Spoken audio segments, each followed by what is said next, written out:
पूर्वी मी तुम्हाला खिचडी बनवून दाखवते आणि मी काय काय घेतलं ते तुम्हाला सांगते. हे लसूण घेतला, हे बटाटे घेतलं, टमाटर, कढीपत्ता, शेंगदाणे, कोथिंबीर, तांदूळ घेतले, मुगाची डाळ घेतली, ही तुरीची. मी तुम्हाला आता खिचडी मस्त बनवून दाखवते. आता 2-3 फळ्या तेल टाकून घेते खिचडीला. आता लसूण टाकून घेते. टाकला आता कांदा टाकून घेते. परत चांगला लाल झाला आता कढीपत्ता टाकून घेते. आता कांदा लाल झाला आपला, लसूण लाल झाला, कढीपत्ता बी चांगला कलरला गेला. आता टमाटर टाकते.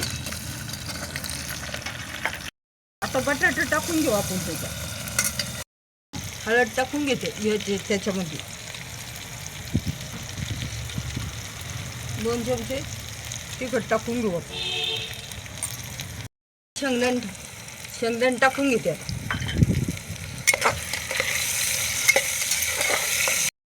आता कोथिंबीर टाकणं झाली आपली. आता पाणी टाकून घेते. आता पाणी उकळलं, हे तांदूळ धुवून घेतले, आता टाकून घेऊ आपण त्याच्यामध्ये.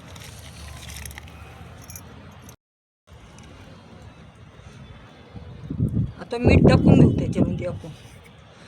टाकलं मीठ टाकलं. आता कुकरला झाकण लावून घेऊ, 2-3 शिट्टे करून घेऊ कुकरच्या. पुरी मी कढी करणार आहे आज. कढी दाखवणार आहे तुम्हाला. काय काय लागतं त्याला ते सांगते. ही कोथिंबीर घेतली, हे मिरच्या, लसूण, कढीपत्ता, जिरं हे आता ही पाट्यावर वाटून घेते.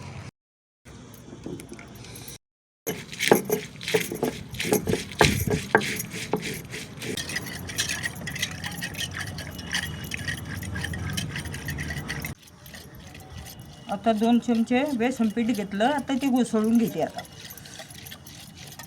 कढई गरम झाली, आता तेल टाकून घेते. आता जिरे टाकून घेऊ आपण त्याच्यात. आता जिरे चांगले लाल झाले, आता कढीपत्ता टाकून घेते. आता हळद टाकून घेते. ते वाटेल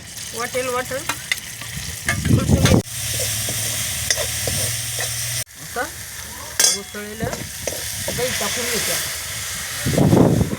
आता हे बेसन पीठ टाकून घेते त्याच्यात.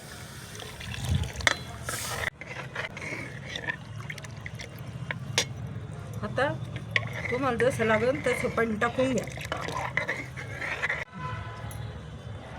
आता मीठ टाकून घेते. आता